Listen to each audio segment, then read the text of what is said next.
from the Apocrypha and the Hebrew texts of the Abrahamic faith, there is a concept that before there was humanity, there was a war in heaven. A war in heaven, which implies that there was an entire civilization prior to the existence of humanity. Heaven, the ethereal, the spirit world, that beyond the physical. Grand entities that we would call angels or something of that ilk existed, lived in a form of a kingdom around God.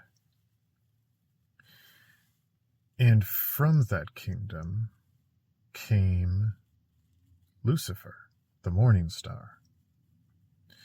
Now, Lucifer, the morning star, was the greatest of God's creations, the greatest of God's children. And he got an idea in his head. This idea was that he was just as good or better than God. And why would he choose to believe something like that? Well, my theory is that in heaven there was no wanting, nothing to overcome. There was nothing in the way of hardship or angst or any type of terrible thing that had to be overcome. And as any one of us has observed by watching the child of a extremely pampered rich person, they tend to become monsters, spoiled, completely unable to be humble, unable to see the reason for humility. They become black holes, an empty, vacuous space, unable to be filled. And so they pursue power. They create cults of personality. They do all sorts of terrible things because they are empty inside. They have nothing to overcome, and they become monsters. And so the morning star, Lucifer morning star, rose up and tried to overthrow the kingdom of heaven. And in doing so was cast out of heaven and, in my interpretation of this text, cast down onto earth. Now there are other stories, like the Book of Enoch, that also talk about angelic creatures mingling with humanity and creating the Eraphim and other such things. But really my interest is, what happened to the fallen angels? There's not a lot of biblical text that actually refers to them directly. And in my ponderings, I wonder, what if we are the souls of those fallen angels? What if each human has a piece of one of those souls inside of us, growing and learning? We are born into this world that is full of imperfection, and we have to overcome. We have to learn to deal with what we have. We have to learn acceptance of what we cannot change. It is within our youth that we're constantly trying to overthrow the authority to get what we want because we're snotty and we don't know any better. My daughter is, she's 7 years old now, and she's constantly anytime you give her anything, she immediately tries to get a little more. And that really is the natural human condition. I want. And it takes maturity to realize the humility of I want, to be able to take it further than the simple hedonistic desire for more dopamine, the satisfaction we get in creating a work of art, something memorable that'll outlive us, and thus a small portion of our soul that goes into that work of art allows us to achieve a form of immortality.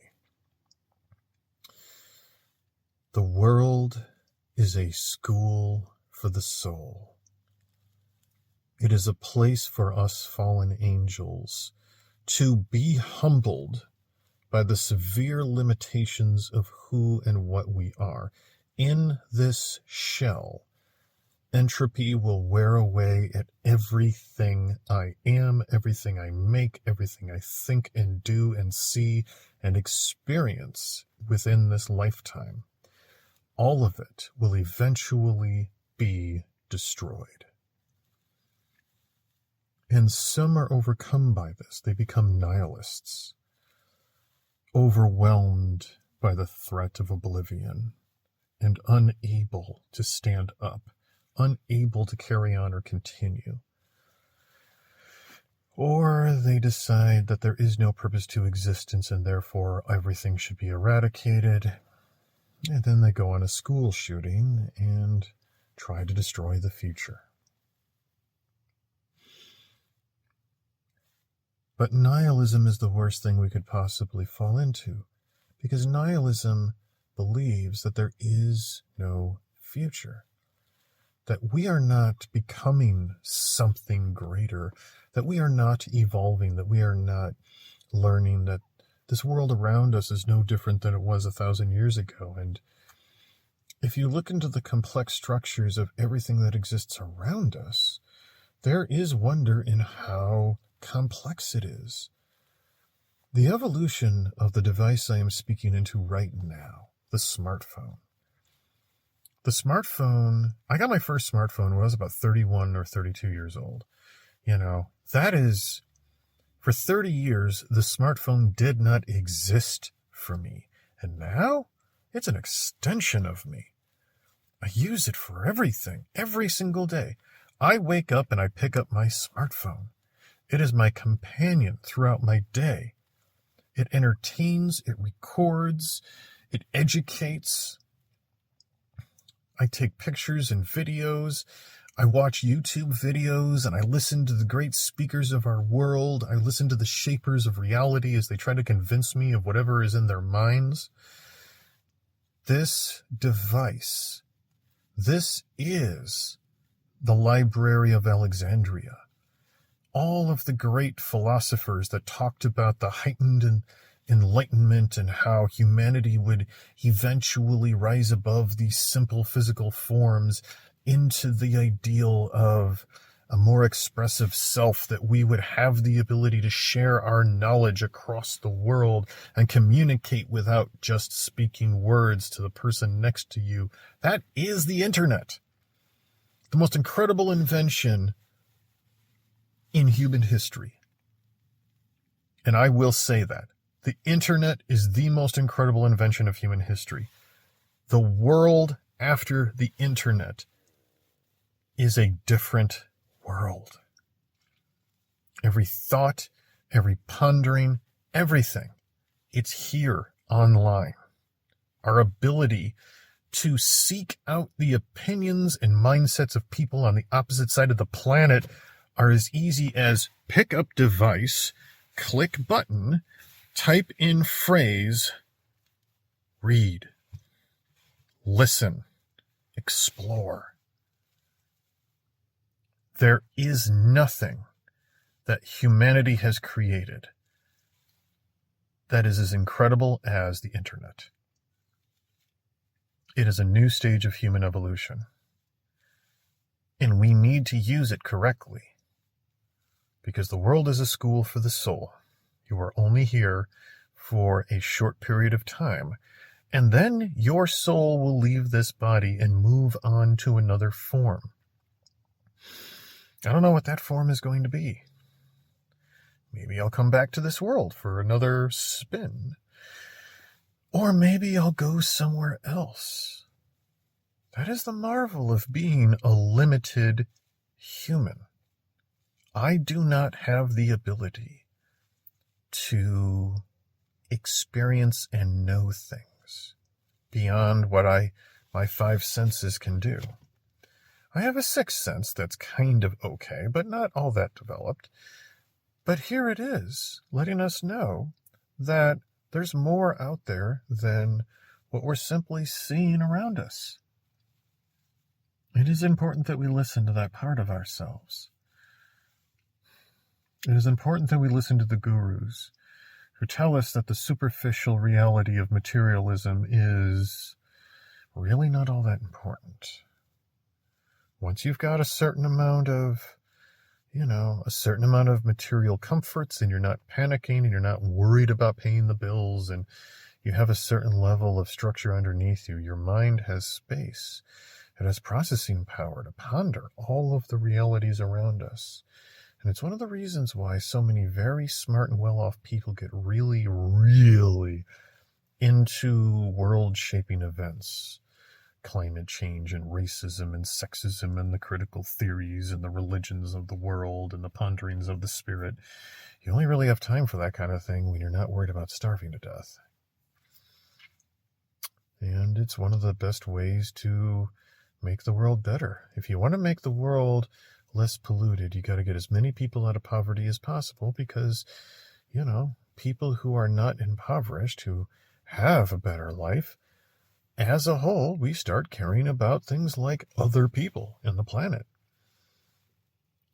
If you're only worried about your own survival, you're going to take shortcuts. You're going to cut other people out of your equation because they're not important to you anymore. The world is a school for the soul.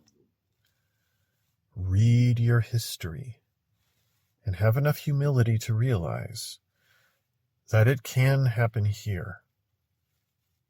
Every terrible thing in human history that has ever happened, and you're like, oh my God, why did those people ever allow the Nazis to take over, or the Soviets to take over, or whatever group it is? Why would they allow them to take over? The answers are all around us. And the answers are also within the histories and words and journals of the people that lived the experience. And it's a good idea to listen to their words, because those who do not learn from history are doomed to repeat it. And I don't know about you, but there's a whole bunch of human history that I really don't want to repeat.